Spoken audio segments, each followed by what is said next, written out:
اعوذ باللہ من الشیطان الرجیم بسم اللہ الرحمن الرحیم الیہ یرد علم الساعة وما تخرج من ثمرات من اکمامها وما تحمل من انثى ولا تضع الا بعلمه ويوم يناديهم أين شركائي قالوا آذناك ما منا من شهيد وضل عنهم ما كانوا يدعون من قبل وظنوا ما لهم من محيص صدق اللہ العظیم۔ اللہ ہی کے حوالے ہے قیامت کا علم کہ قیامت کب آئے گی۔ وما تخرج من ثمرات، اور جو بھی نکلتا ہے میووں میں سے ان کے غلافوں کے اندر سے، وما تحمل من انثى، اور جو بھی کوئی مادہ اٹھاتی ہے اپنے پیٹ میں حمل، ولا تضع، اور نہ ہی وہ اس کو جنتی ہے، الا بعلمہ، مگر وہ اللہ کے علم میں ہوتا ہے۔ اور اس کو صرف انسانوں پر نہ سمجھیے، تو تمام حیوانات کا معاملہ ہے۔ اسی لیے یہاں پر عورت کا نام نہیں لیا گیا، بلکہ یہ کہ جو بھی من انثى، جو بھی ہے۔ وَيَوْمَ يُنَادِيهِمْ أَيْنَ شُرَكَائِي، اور جب اس دن کے پکارے گا انہیں کہ کہاں ہے میرے وہ شریک، قَالُوا آذَنَّاكَ مَا مِنَّا مِن شَهِيدٍ، تو وہ کہیں گے ہم نے تو آپ سے عرض کر دیا ہے، ہم میں سے کوئی بھی اس کا اقرار نہیں کرتا کہ ہمارا کوئی شریک ہے۔ یعنی یہ کہ اس وقت وہ بالکل ایسے بے بس ہو جائیں گے کہ وہ نہیں کہہ سکیں گے کہ ہم نے واقعتاً کسی کو سمجھا تھا کہ وہ ہمارا سہارا ہوگا۔ وَضَلَّ عَنْهُمْ مَا كَانُوا يَدْعُونَ مِن قَبْلُ، اور گم ہو جائیں گے ان سے، ان کے ہاتھوں کے طوطے اڑ جائیں گے جن کو وہ پکارا کرتے تھے اس سے پہلے۔ وَظَنُّوا مَا لَهُم مِّن مَّحِيصٍ، اور انہیں یقین آ جائے گا کہ اب کوئی خلاصی کی کوئی شکل نہیں ہے، یہاں سے نجات پانے کی کوئی صورت نہیں۔ لا يسأم الانسان من دعاء الخیر، انسان نہیں تھکتا ہے خیر مانگتے ہوئے، اگر اس کے پاس دولت ہے اور مانگے گا، اور نعمتیں ہیں اور مانگے گا۔ وَإِن مَسَّهُ الشَّرُّ، اور اگر کہیں اسے تکلیف پہنچ جائے، فَيَئُوسٌ قَنُوطٌ، تو بالکل مایوس ہو جاتا ہے اور نا امید ہو جاتا ہے۔ وَلَئِنْ أَذَقْنَاهُ رَحْمَةً مِنَّا مِن بَعْدِ ضَرَّاءَ مَسَّتْهُ، اور اگر ہم انہیں اپنی رحمت کا مزہ چکھا دے اس کے بعد کہ اسے کوئی تکلیف پہنچی تھی، لَيَقُولَنَّ هَٰذَا لِي، تو وہ کہے گا یہ تو میرا ہے ہی، یہ تو میری اپنی صلاحیت ہے، میں نے اپنے مسائل کو حل کر لیا، میں نے جتنی بھی مشکلات تھیں میں نے بڑے اپنے ناخن تدبیر سے تمام عقدے حل کر لیے۔ وَمَا أَظُنُّ السَّاعَةَ قَائِمَةً، یہ بالکل وہی الفاظ ہیں کہ جو سورہ کہف میں آئے ہیں کہ دو اشخاص کا مکالمہ ہوا تھا، میں نہیں سمجھتا کہ قیامت وغیرہ کوئی قائم ہونے والی شے ہے۔ وَلَئِن رُجِعْتُ، وہاں رُدِدْتُ ہے، یہاں رُجِعْتُ ہے، اور اگر مجھے لوٹا ہی دیا گیا، گویا کہ بالفرض، جیسا کہ تم کہتے ہو، اگر واقعتاً ہو ہی گیا، اول تو میرا گمان نہیں ہے، یہ ڈکوسلا تھا معلوم ہوتا ہے مجھے، اگر ہو ہی گیا، اِلَىٰ رَبِّي إِنَّ لِي عِندَهُ لَلْحُسْنَىٰ، تو میرے لیے تو پھر وہاں اور اچھائی ہوگی، اس لیے کہ جب یہاں مجھے نوازا ہے، اللہ نے سب کچھ دیا ہے، عزت دی ہے، پیسے دیے ہیں، دولت دی ہے، اولاد دی ہے، تو ظاہر بات ہے کہ میرے اندر کچھ ہے جو اسے پسند آیا ہے، تو یہ کہاں چلا جائے گا؟ میرے اندر جو خیر ہے، جو میرے اندر اللہ تعالیٰ کی محبوبیت کی کوئی چیز ہے، تو وہ وہاں بھی قائم رہے گی اور اللہ تعالیٰ وہاں بھی مجھے دے گا۔ فَلَنُنَبِّئَنَّ الَّذِينَ كَفَرُوا بِمَا عَمِلُوا، تو پھر ہم پوری طریقے سے جتلا دیں گے ان کافروں کو جو کچھ کے عمل انہوں نے کیے ہوں گے۔ وَلَنُذِيقَنَّهُم مِّنْ عَذَابٍ غَلِيظٍ، اور انہیں لازماً مزہ چکھائیں گے بہت ہی گاڑھے عذاب کا۔ وَإِذَا أَنْعَمْنَا عَلَى الْإِنسَانِ أَعْرَضَ وَنَأَىٰ بِجَانِبِهِ، اور جب ہم انسان پر نعمتوں کی بارش کر دیتے ہیں تو پھر وہ ذرا اپنا رخ پھیر لیتا ہے اور اپنی جانب ایک جانب کو مڑ جاتا ہے، پہلو موڑ لیتا ہے۔ وَإِذَا مَسَّهُ الشَّرُّ فَذُو دُعَاءٍ عَرِيضٍ، اور جب کوئی تکلیف اسے پہنچتی ہے تو بڑی لمبی چوڑی دعائیں کرنے لگتا ہے۔ قُلْ أَرَأَيْتُمْ إِنْ كَانَ مِنْ عِنْدِ اللَّهِ ثُمَّ كَفَرْتُمْ بِهِ، اے نبی ان سے کہیے کہ ذرا سوچو، تھوڑی دیر کے لیے فرض کر لو کہ یہ جو میں پیش کر رہا ہوں قرآن، یہ اللہ ہی کی طرف سے ہو، امکان تو ہے نا، 1%، 2%، 3%، کسی درجے میں تو امکان ہے۔ ثم کفرتم بہ، اور پھر تم نے اس کا کفر کیا۔ من اضل ممن هو فی شقاق بعید، تو کون ہوگا زیادہ بھٹکا ہوا اس سے کہ جو اس طرح کی زندہ کے اندر جا پڑا ہے۔ یعنی سوچو ذرا، غور کرو، جیسے اس سے پہلے آیا ہے کہ میں تم سے کہتا ہوں ایک ایک کر کے، دو دو کر کے، اکیلے اکیلے، دو دو مل کر گفتگو کرو، سوچو سمجھو کہ کیا اس شخص کے اندر کوئی دیوانگی کے آثار ہیں، کوئی ان کے اندر کوئی کبھی ان کی زندگی کے اندر اس سے پہلے جو 40 برس ان کو تمہارے درمیان بسر کی ہے، کبھی کوئی جھوٹ بولا ہے۔ اب یہ آخری مرتبہ پھر قرآن مجید کا ذکر آ رہا ہے، اور یہ سب سے اہم ہے ہمارے اس موجودہ دور کے لحاظ سے۔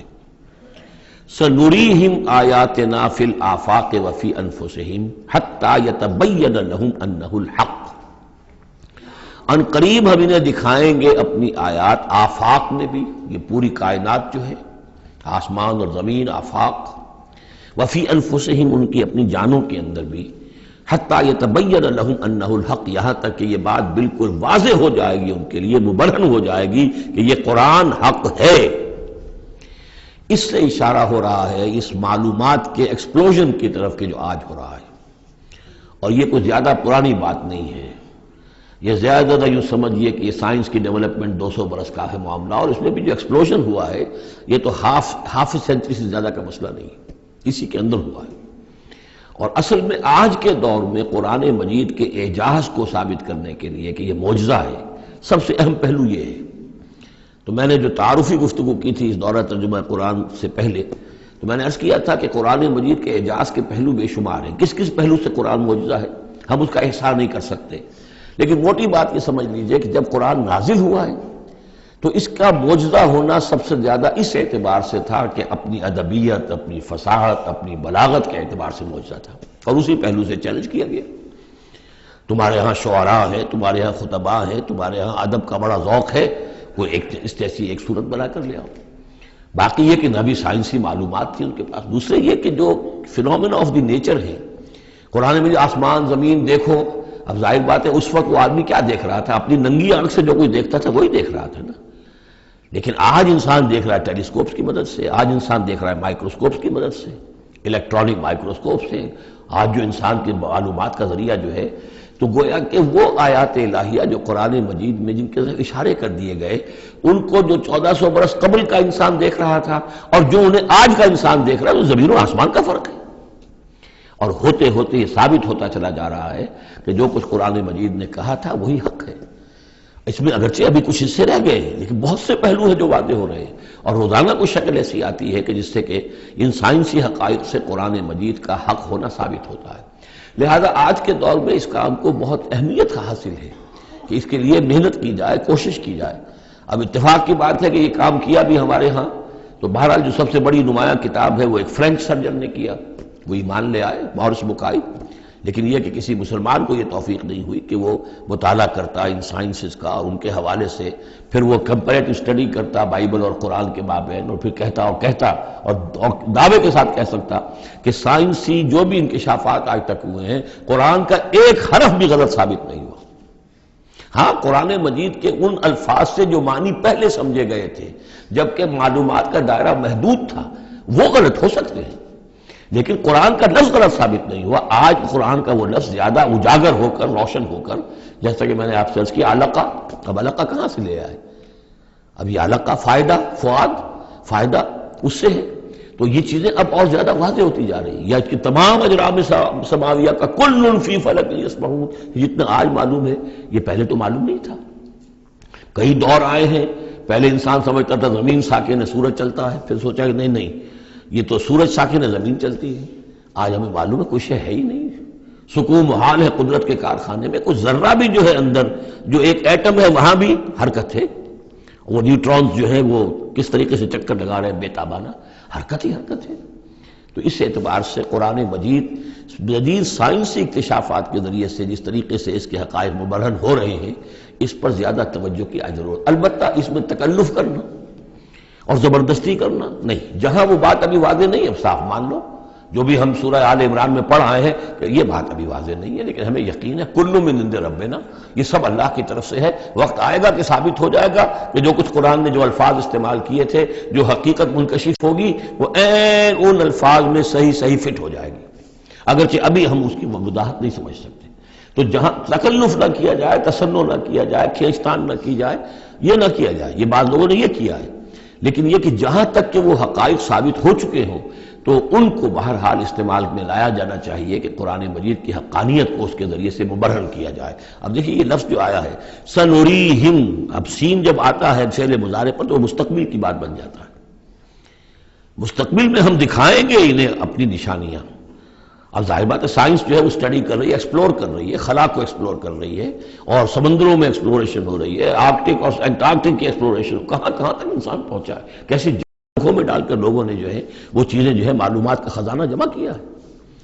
سنریہم آیاتنا فی الآفاق وفی انفسہم حتی یتبین لہم انہ الحق، یہ بات اور مبرہن ہوتی جائے گی، مزید واضح ہوتی جائے گی، مزید اجاگر ہوتی جائے گی، قرآن حق ہے۔ اولم یکف بربک انہ علی کل شیء شہید، کیا کافی نہیں ہے یہ بات تیرے رب کے لیے کہ وہ تو ہر چیز پر گواہ ہے، ہر کائنات کی ہر شے اس کی نگاہوں کے سامنے ہے۔ لیکن آج سے 1400 برس پہلے وہ انہی الفاظ میں اس نے بیان کیا تھا جسے اس وقت کا انسان سمجھ سکتا۔ وہ باتیں آج کے حوالے سے جو باتیں آ رہی ہیں وہ بیان کر دی جاتی ہیں، سمجھ میں کس کی آتی نہیں۔ انہم فی مریۃ من لقاء ربہم، آگاہ ہو جا یہ لوگ اپنے رب سے ملاقات کے بارے میں دھوکے میں پڑے ہوئے، شکوک و شبہات میں پڑے ہوئے ہیں۔ الا انہ بکل شیء محیط، آگاہ ہو جا وہ ہر چیز پر محیط ہے، ہر چیز کا احاطہ کیے ہوئے ہے۔ سورۃ الشورى، اور یہ سورت جو ہے اب ان 4 سورتوں میں یوں سمجھ لیجیے کہ کلائمیکس ہے، اس مضمون کا کلائمیکس نقطہ عروج یہاں آ رہا ہے، اور وہ ہے اجتماعی عملی توحید۔ انسان جو ہے ایک متمدن حیوان ہے، یہ مانتے ہیں سب لوگ، تمدن مل جل کر رہتا ہے، اسے اجتماعی نظام وجود میں آتا ہے۔ اجتماعی نظام کے مختلف پہلو ہم نے شمار کیے ہیں، ایک معاشرتی نظام ہے، اس سے بھی پہلے عائلی نظام ہے، خاندانی نظام ہے، پھر معاشرتی نظام ہے، پھر اقتصادی یا معاشی نظام ہے، پھر سیاسی نظام ہے۔ یہ تمام جو نظام ہیں یہ جب تک کہ اللہ کی حاکمیت کے تابع نہیں ہوتے تو گویا کہ اجتماعی سطح پر تو توحید نہیں ہے، وہ تو شرک ہے۔ پھر افراد جو ہیں اکیلے اس میں ہو سکتے ہیں موحد ہوں، اور وہ کس شکل میں ہوں گے؟ جبکہ وہ تن من دھن اس باطل اور مشرکانہ نظام کا قلع کما کر کے اور وہاں توحید کا نظام قائم کرنے کے لیے لگے ہوئے ہوں، اور انہوں نے اس کے اندر لگا دیے ہوں، تب تو وہ ہے موحد، ورنہ تو وہ مشرک ہے۔ اگر مشرکانہ نظام کو انہوں نے دل سے تسلیم کر لیا، اسی مشرکانہ نظام میں وہ اپنی دوڑ دھوپ کر رہے ہیں پاؤں پھیلانے کے لیے، جائیداد بنانے کے لیے، اپنے کوئی پروفیشن میں شائن کرنے کے لیے، کسی اور معاملے میں ساری بھاگ دوڑ اس کے لیے ہو رہی ہے، اس کا مطلب یہ کہ انہوں نے اس نظام کو ذہناً قبول کر لیا۔ تو جنہوں نے اس طاغوت کو قبول کر لیا انہوں نے اللہ کا انکار کیا، چاہے وہ نمازیں پڑھتے ہوں بلکہ تہجد بھی پڑھتے ہوں۔ تو اقامت دین کی اصطلاح اس صورت میں آ رہی ہے، اور اقامت دین کے موضوع پر یہ قرآن مجید کا ذروۂ سنام ہے۔ بسم اللہ الرحمن الرحیم، حامیم عین سین قاف۔ یہ ویسے تو 2 صورتوں میں سے ایک ہے جس میں 5 حروف آئے ہیں، ایک ہم پڑھ چکے ہیں کاف ہا یا عین صاد، لیکن یہ اس اعتبار سے منفرد ہے کہ حامیم علیحدہ اور عین سین قاف علیحدہ، تو 2 آیتیں اس سورہ مبارکہ کی یہ منفرد ہے کہ جو حروف مقطعات پر مشتمل ہے۔ مجھے اس سورہ مبارکہ سے بھی جو ایک خصوصی مناسبت ہے وہ میں عرض کر ہی دوں کہ سب سے زیادہ تو سورہ حدید، لیکن مکی قرآن میں سورہ حدید کا جو متوازن اور اس کا جو بدل ہے وہ سورہ شورى ہے۔ جو مقام سورہ حدید کو حاصل ہے مدنی قرآن میں، وہی مقام سورہ شورى کو حاصل ہے مکی قرآن میں، اور یہ بھی دیکھ لیجئے کہ تقریباً یہ دگنی ہے اس سے، اس کی آیات ہیں 29، اس کی آیات ہیں 53، اور چونکہ مکی قرآن جو ہے وہ دگنا ہے مدنی قرآن سے اپنے حجم کے اعتبار سے۔ کذالک یوحی الیک والی الذین من قبلک اللہ العزیز الحکیم، کذالک اسی طرح وحی کرتا ہے اللہ اے نبی آپ کی طرف اور ان لوگوں کی طرف بھی کرتا رہا ہے جو آپ سے پہلے تھے، وہ اللہ جو العزیز ہے الحکیم ہے۔ اب یہ کذالک کس چیز کی طرف اشارہ ہو رہا ہے؟ ایک تو یہ کہ جو بھی لوگ تھے اس وقت ان کے سامنے تھا کہ جس طریقے سے حضور کہتے تھے مجھ پر وحی آئی ہے، اور ایک اس سورہ مبارک کے آخر میں بھی آ جائے گا وحی کی قسمیں، جن کا کہ میں نے اس تعارف قرآن والے لیکچر میں ذکر کیا تھا، تو وہاں آگے جا کر آ جائے گا کہ وحی کس کس طور سے آتی ہے، انسانوں پر آتی رہی ہے۔ تو کذالک کی تشریح اس صورت میں وہاں ملے گی۔ لہو ما فی السماوات و ما فی الارض، اسی کا ہے جو کچھ کہے آسمانوں میں اور جو کچھ کہے زمین میں، وہو العلی العظیم، اور وہ بہت بلند و بالا ہے اور بہت عظمت والا ہے۔